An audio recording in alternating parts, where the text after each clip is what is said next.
दोस्तों, जो कहानी मैं आज आपको सुनाने जा रहा हूँ, इसमें दोस्ती है, प्यार है और नफरत है, साथ ही साथ मर्डर भी।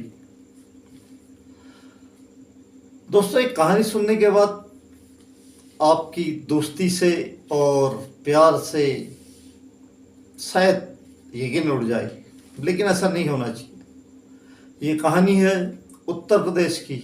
दोस्तों, रामपुर और मुरादाबाद दोनों जिलों की मुख्यालय की सीमा सिर्फ 50 किलोमीटर के अंदर की है। और यहाँ एक जो रामपुर जिला है उसके अंतर्गत एक थाना पड़ता है सैफानी, और यहीं जो जिला मुरादाबाद है उसके अंतर्गत एक कोतवाली पड़ती है, बेलारी। बेलारी कोतवाली के अंतर्गत एक लड़की अपने परिवार के साथ रहती है जिसका नाम है महराज। ये मॉडर्न लड़की है। और वहीं जो एक लड़का है सोनू, ये रामपुर के थाना सैफानी क्षेत्र के अंदर रहता है। जो सोनू है वो एक मोटरसाइकिल मैकेनिक है, और यहीं जो महराज है वो आईटीआई की छात्रा है। वो आईटीआई पढ़ रही है, कोई कोर्स कर रही है। दोस्तों, इन दोनों में एक बार मुलाकात होती है और मुलाकात फिर धीरे धीरे पहचान में बदलती है, पहचान दोस्ती में और दोस्ती प्यार में। यहाँ तक तो ठीक था, लेकिन प्यार के बाद जो नफरत और जो घिनौना कृत्य हुआ वो सुनकर पुलिस भी हैरान रह गई और आप लोग भी हैरान रह जाएंगे। नमस्कार, मैं हूं इंदर सिंह। दोस्तों, आप देख रहे हैं मेरा यूट्यूब चैनल क्राइम अब तक 302। दोस्तों, चलिए शुरू करते हैं ये महराज और सोनू की प्रेम कहानी और नफरत साथ ही हत्या तक की जो साजिश थी। दरअसल में जो महराज है वो मुरादाबाद के बेलारी की रहने वाली है। बेलारी एक कोतवाली क्षेत्र के अंदर आता है, और वहीं जो सोनू है वो रामपुर के सैफानी थाना क्षेत्र के अंतर्गत आता है। ये दोनों की मुलाकात होती है, फिर दोस्ती होती है। दोस्ती धीरे धीरे प्यार में बदल जाती है, और दोनों एक ही मजहब के होते थे। इस बात की जो सोनू था उसके पिता शब्बीर को मालूम थी, लेकिन उसने कोई ऑब्जेक्शन नहीं उठाया। दोनों धीरे धीरे प्यार की पींगे उड़ाते हैं और दोनों में प्यार हो जाता है। फिर जो सोनू है वो मोटरसाइकिल मैकेनिक है। वो महराज को कभी कहीं घुमाने ले जाता है, कहीं को कभी घुमाने ले जाता है।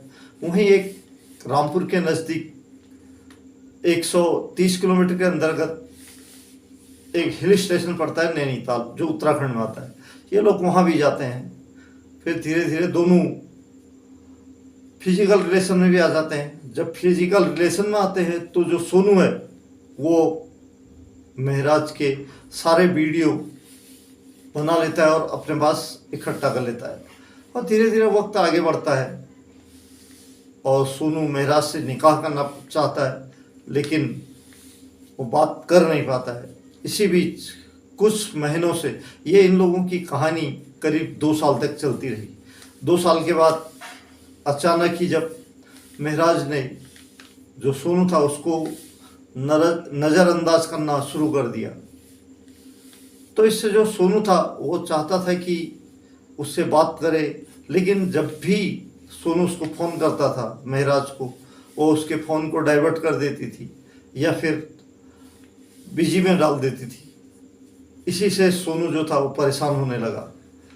परेशान होते होते फिर उसने एक दिन जो महराज थी उससे मुलाकात की, लेकिन महराज ने उसको तब भी भाव नहीं दिया। और यहीं से सोनू के दिमाग में एक बहुत धक्का लगा। वो अपने आप को एक ठगा हुआ महसूस करने लगा। लेकिन महराज जो थी उसने ये सोच लिया कि एक ऐसे लड़के से वो कैसे निकाह करेगी जो सिर्फ एक मोटरसाइकिल मैकेनिक है और वो आईटीआई कर रही है। लेकिन ये उसकी शायद भूल भी हो सकती है, मगर यहाँ जो भी हुआ वो एक गलत हुआ। अब जो महराज थी वो सोनू के फ़ोनों को भी नहीं उठाती थी। धीरे धीरे उसने सोनू का फ़ोन नंबर ब्लैक लिस्ट में डाल दिया और वो किसी भी फ़ोन नंबर से फ़ोन करता था तो उसे वो थोड़ी देर बाद ब्लैक लिस्ट में डाल देती। ये चलते चलते सोनू परेशान होने लगा। फिर एक दिन सोनू ने उससे कहा कि अगर तूने मेरी बात नहीं मानी या मेरे कहने अनुसार नहीं चली तो वो जो तेरे वीडियो उसने निकाले हैं उनको सोशल मीडिया पर वायरल कर देगा। दोस्तों, इस बीच में शायद जो महराज थी उसके ज़िंदगी में कोई और आ गया था, लेकिन ये कंफर्म नहीं है। अब जो महराज थी वो परेशान होने लग गई। उसे लगा कि जो सोनू है उसके जो भी अतरंग वीडियो हैं वो सोशल मीडिया पर वायरल कर देगा तो उसकी बदनामी होगी। उसने ये बात अपने भाई सद्दाम को बताई। सद्दाम ने महराज को आश्वासन दिलाया कि वो कोई बात नहीं, इसका हल निकाल लेगा।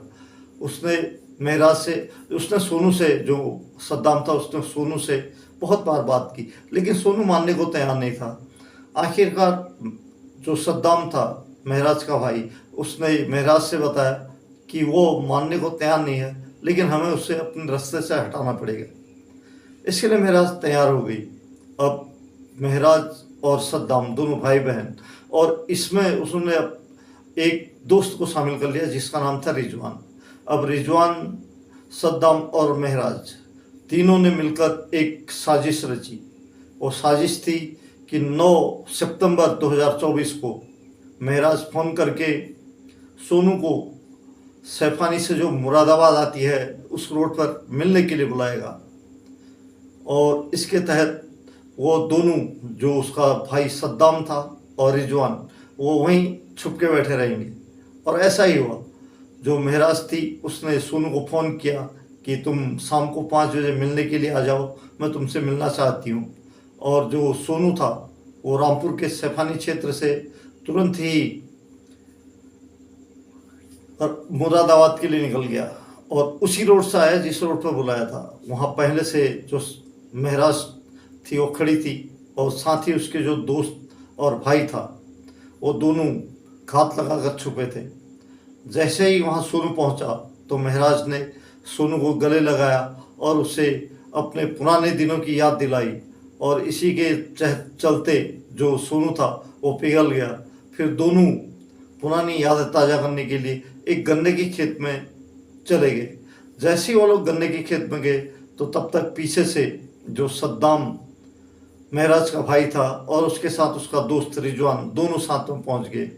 अब इन चारों के बीच में तू मैं हुई, और जो ये तीन थे, महराज, सद्दाम और उसका दोस्त रिजवान, वो उससे वो वीडियो मांगने के लगे, लेकिन उसने वीडियो नहीं दिया। इसी बात पर तू मैं होने लगी। इसी बीच जो सद्दाम था उसने रस्सी से सोनू का गला इस तरह से कस दिया कि उसकी चीख भी नहीं निकल पाई। उसने थोड़ी देर बाद दम तोड़ दिया। दम तोड़ने के बाद जो महराज थी उसने अपने बैग से छुरा निकाला, उसकी गर्दन अलग की। गर्दन अलग करने के बाद उसके दोनों हाथ भी काटे। इतना ही नहीं, उन सर को और दोनों हाथों को एक पॉलिथीन बैग में डाला। उसके बाद उसको लेके 2 किलोमीटर दूर एक डंपिंग ग्राउंड में उसको फेंक के आ गई। इसके बाद ये तीनों चले गए दोस्तों अपने अपने घर, और वहाँ जो गन्ने के खेत में लाश पड़ी थी वो दूसरे दिन से बदबू मारने लगी। बदबू मारते हुए उस एरिया में जो भी जाता था उनको लगता था कि शायद कोई जानवर मरा होगा। लेकिन एक दिन एक राहगीर को वहाँ से एक कुत्ता मांस का लोथड़ा लेते हुए चला आ रहा था, और जिसके मुंह में उसके कमीज शर्ट का एक लूथड़ा भी जला था, कपड़ा जला था। तो उसको बड़ा अचंभा हुआ। उसने इसकी सूचना तुरंत सैफानी थाने को दी। सैफानी थाने से जब पुलिस वहाँ आई मौका वारदात पर, उसने देखा कि वहाँ एक सर और हाथ कटे हुए लाश की, अब उसको शिनाख्त के लिए कुछ मिला नहीं, और उसने तुरंत ही जो सोनू का पिता शब्बीर था उसको तुरंत फ़ोन किया और उसे मौका वारदात पर बुलाया, क्योंकि जो शब्बीर था उसने 2 दिन पहले ही अपने बेटे की गुमशुदगी रिपोर्ट जो सैफानी थाना था वहाँ दर्ज कराई थी। जब शब्बीर वहाँ आया तो उसने तुरंत ही कपड़ों से और उसके जूतों से उस लाश की शनाख्त अपने बेटे सोनू के नाम से कर ली और उसके बाद उसने पुलिस को बताया कि सोनू की जो लास्ट कॉल आई थी वो एक महराज नाम की लड़की से आई थी जिससे मिलने के लिए सोनू अपने घर से निकला था। पुलिस ने तुरंत ही उस टाइम न तो सर, सिर और न ही हाथ ढूंढने के लिए जहमत उठाई, बल्कि सबसे पहले पुलिस ने महराज को अपने ताबे में लिया। जब महराज को ताबे में लिया, उसको पुलिस थाने लेके आई, उससे पूछताछ की तो महराज ने पहले तो इन सारी चीज़ों से अपना कोई नाता नहीं होने का नाटक किया, लेकिन जब पुलिस ने उसके कॉल डिटेल और उसके कॉल की लोकेशन उसके सामने रखी तो वह टूट गई। उसने जो बताया मैं आपको सामने पहले बता चुका हूँ। उसने बताया कि वो सोनू से परेशान थी, जो हमेशा उसको धमकी दे रहा था कि उसके जो भी वीडियो हैं वो सोशल मीडिया पर वायरल कर देगा। इसी के तहत उसने सोनू की हत्या अपने भाई और उसके दोस्त रिजवान के साथ मिलकर कर दी और इसी के आधार पर पुलिस ने उसको साथ ले जाकर वो सिर और दोनों हाथ भी बरामद कर लिए। साथ ही साथ जब सद्दाम और रिजवान को गिरफ्तार किया तो दोनों ने भी अपना जुर्म कबूल कर लिया और उनसे जब ये पूछा कि उन्होंने कौन से छुरे से उसका और कौन सी रस्सी से उसका गला घोटा था, कौन से छुरे से उसका गला रहता था, तो उन्होंने वो रस्सी और वो छुरा भी बरामद करा दिया। तो दोस्तों, पुलिस ने इन तीनों पर भारतीय संस्था की न्याय संस्था की धारा 103 के तहत मुकदमा दर्ज किया और इन तीनों को कोर्ट में पेश किया। कोर्ट ने इन तीनों को जेल भेज दिया। दोस्तों, अगर ये चारों अगर बातों से उस समस्या का समाधान करते तो शायद हल निकल सकता था, लेकिन इन तीनों ने अपने अपने ईगो के हट में आकर उसमें एक ऐसा जघन्य कांड कर दिया जिसमें एक बंदे की जान चली गई और तीनों की जिंदगी अब जेल की सलाखों के पीछे लटकेगी। दोस्तों, कहते हैं प्यार अक्सर अंधा होता है, लेकिन अंधा, लूला, लंगड़ा और जिद्दी भी होता है। ये इस कहानी में आपको सामने आ गया होगा। अगर जो महराज थी वो उससे प्यार से अगर अब सोनू से बोलती कि वो उससे शादी नहीं कर सकती है तो शायद सोनू को समझाने की कोशिश करते, सोनू समझ सकता था, लेकिन उसने ऐसा कोई वो नहीं किया। नहीं, सोनू को भी समझना चाहिए था कि वो अगर उससे शादी नहीं करना चाहती है तो कोई बात नहीं, वो किसी और से शादी कर ले, तो उसके साथ जो भी उसने वीडियो बनाए उनको डिलीट कर दे, लेकिन ऐसा नहीं हुआ दोस्तों। और ये कहानी यहीं समाप्त होती है। आपको कैसी लगी आप कमेंट बॉक्स में कमेंट कीजिए और साथ ही दोस्तों आपसे अनुरोध है इस चैनल को आप सब्सक्राइब कर लीजिए, साथ ही मुझे आगे बढ़ने में अपना आशीर्वाद दीजिए। आप लोग सेफ रहिए, सुरक्षित रहिए। मिलता हूँ किसी नई सत्य घटना के साथ और आप देखते रहिए क्राइम अब तक 302। तो तब तक जय हिंद, वंदे मातरम।